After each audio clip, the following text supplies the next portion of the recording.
미국 증시 상승 랠리가 계속된다고 하는데 저렇게 너무 많이 올라가는 걸 보면 겁이 나죠. 2024년 하반기까지는 상승 랠리가 계속될 것 같다, 이렇게 보는 사람들이 많습니다. 그리고 25년부터는요 하락의 이제 조짐을 이제 맞게 될 것 같습니다. 계속 오르기만 하는 건 없습니다. 골이 깊으면, 산이 높으면 골이 깊다 했습니다. 결국 오르면, 오르는 것이 이제 과도하면 어느 시점 지나고 하락이 있는 겁니다. 미국 증시도 마찬가지라는 겁니다. 미국 증시가 내려간다라고 얘기하는데 그 근거는 뭐냐? 미국의 기준금리를 2024년 말이든 2025년 초든 이제 기준금리 인하가 있을 겁니다. 기준금리 인하가 있고 나면 그 다음 이제 6개월에서 12개월 사이에 미국 증시의 이제 하락이, 미국 경기 침체가 온다라고 이제 보는 겁니다. 결국 그렇게 되고 나면 이제 미국 증시의 이제 하락이 이제 오고 나면 그로 인한 충격은 미국만 이제 겪는 게 아니라 다른 나라들도 마찬가지라는 겁니다. 우리가 잘 알고 있다시피 미국은 전 세계 경제에 이제 가늠자 역할을 합니다. 미국의 경제가, 경기 침체가 오고 나면 그 이후에 한국 또한 마찬가지로 침체를 겪습니다.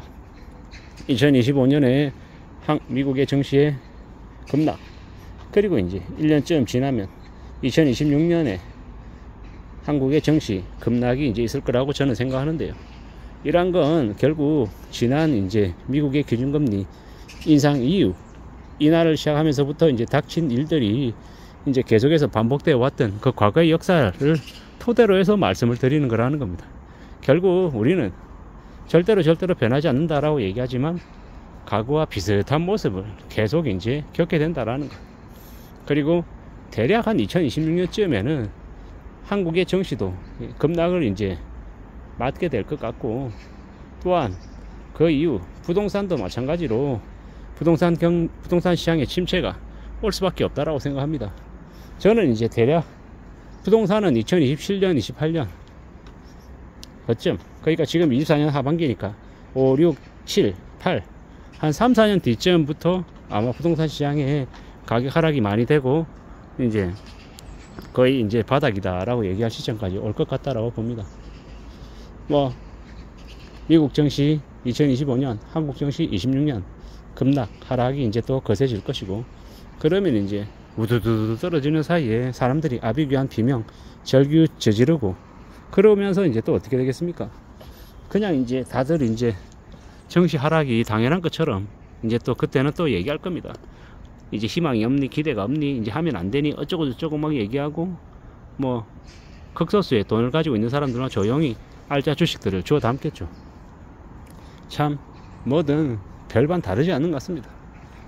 현금으로 준비가 되어 있고 오랜 인내와 확신을 가지고 있는 사람들은 뭐 투자를 통해서 자기만의 수익을 가져가는 거고, 부안해동하고 뒤흔들리고 욕심 가지고 성격 급하고 오래 기다리지 못하는 이들은 뭐 그에 걸맞는 이제 대가를 이제 치르는 거죠. 그런 얘기를 하더라고요. 누가 주식시장에서 플러스를 내면 상위 15% 안에 들어간다고, 반대로 얘기하면 85%에 해당되는 사람이 주식시장에서 마이너스를 보인답니다. 그리고 1년에 2천만 원 이상의 수익을 보이면 주식시장에서는 상위 5% 안에 들어가는 거랍니다. 그럴 정도로 엄청난 거죠. 검투세를 시행한다 어쩐다 기분 나쁜 얘기긴 한데, 실제로 검투세를 내는 사람에 속하려면 주식시장에서 5% 안에 들어야 된다는 거죠. 그리고 저는 더 놀라웠던 얘기가 85%에 해당되는 사람이 마이너스라는 게, 그게 좀 더 우려스러운 얘기였습니다. 아, 그렇게나 적구나. 주식시장에서 수익을 내는 게 정말 어렵구나. 차라리 그러면 주식시장에서 배당 수익을 5%든 6%든 받는 이제 그 주식시장에서 배당 투자를 하는 사람은 상위 15% 안에 들어가는 거구나. 그게 참 대단한 거 아니냐라는 생각이 들었습니다. 아, 앞으로 미국 증시의 급락도 있을 거다. 그럼 그때 뭘 준비해야 될까? 뭐 이런 생각들도 들더라고요. 아, 결국은 오래오래 기다릴 줄 아는 인내심이 필요하구나라는 생각이 더 들었습니다. 미국 증시, 미국 주식에서 저는 이제 개인적으로 미국 증시에 대해 잘 모릅니다. 그래도 이제 미국 증시 중에 관심을 가지고 보는 주식은 쿠팡이라고 하는 것이 있는데, 지금 쿠팡의 주가가 뭐 20에서 한 25불 사이다. 근데 미국 증시에 이제 급락이 오면 쿠팡조차도 뭐 7불, 8불, 심하면 뭐 4불, 5불까지도 내려갈 수 있죠. 그러면 그런 이제 쿠팡 주식 같은데 뭐 오래오래 묻어둔다라고 생각하고 이제 사놓으면 괜찮지 않을까라고 생각하는 거죠. 쿠팡 주식 한 4불에 사놓으면 나중에 한참 시간이 지나면 주가 수익이 한 5배 가량 되지 않을까, 뭐 이런 생각도 하고요. 뭐 수익이 계속 나고 계속 이제 스포트라이트를 받는 이제 그런 주식들에 관심을 가지고 하나씩 둘씩 사놓는 게 괜찮죠. 근데 이왕이면 저는 그렇게 생각합니다. 배당을 주는 주식, 그리고 시류에 이제 주가가 급락하지 않는 주식, 오래오래 살아남는 휴지 조각이 되지 않는 주식, 이런 쪽으로 관심을 가지고 사놓으면 좋겠다라고 생각합니다. 그리고 지금 미국 증시는 괜찮고 한국 증시는 코스피는 별로다라고 얘기하는데 그 반대일 겁니다. 미국 증시는 이제 너무 많이 올랐고 시간이 지난 다음 한국 증시에 관심을 가지고 기다리면 더 많은 수익과 더 많은 혜택을 보지 않을까라고 생각하기도 합니다. 저는 이제 한국 증시에서 이제 관심을 갖는 주식은 강원랜드, KTNG, 한국셀석유, 뭐 고배당 오량주죠. 그리고 이제 이리치, 그리고 코랑코, 이마트, CGV,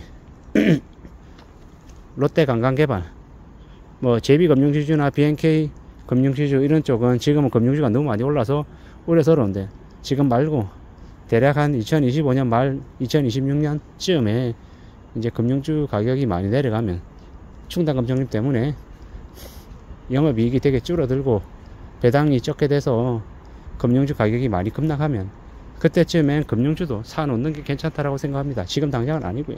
대략 한 1년에서 한 1년 반 이후에나 금융주는 보는 게 좋을 것 같습니다. 뭐 이래저래 앞으로 이제 코로나가 지나가고 난 이후에 관광 관련한 주식, 호텔 주식, 항공 주식, 뭐 진에어나 대한항공 같은 주식들도 괜찮다라고 얘기하고요. 한국전력도 괜찮다라고 얘기합니다. 뭐 이래저래 괜찮은 주식들 내가 평생 가져가겠다라고 생각하고 담아가고 오래오래 두고 보고 지켜보고 하면 괜찮을 것 같습니다. 그런 생각으로 주식시장에서 투자하면 그래도 상위 15% 안에는 들어가지 않을까 라는 생각을 해봅니다. 그렇게 생각하고 그렇게 움직이는 게 좋겠습니다. 누가 뭐라 그래도 우리는 좀 더 신중하게 잘 생각하며 살아갈 필요가 있겠습니다. 그리고 미국 증시 랠리가 지금 상승장이 되게 괜찮다라고 하는데 너무 치솟는 건 보고 우려하는 게 좋겠습니다. 지금 당장이라도 주가가 급락해도 하나도 이상하지 않다라고 보는 게 정상적인 시각이다라는 겁니다. 계속 오르고 또 오르고 또 돈 벌고 또 돈 벌고 이런 것만 생각하면 안 좋을 것 같다라는 겁니다. 너무 기대하고 너무 돈을 많이 벌 거라는 생각보다는 오래 인내하고 기다리고 두고 보고 또 기다리는 게 훨씬 더 안전해지는 길인 것 같습니다. 길게 기다릴 줄 안다, 한 5년 10년 기다리겠다라고 하는 이런 마음으로 확신을 가지고 접근하는 게 좋을 것 같습니다. 이상입니다.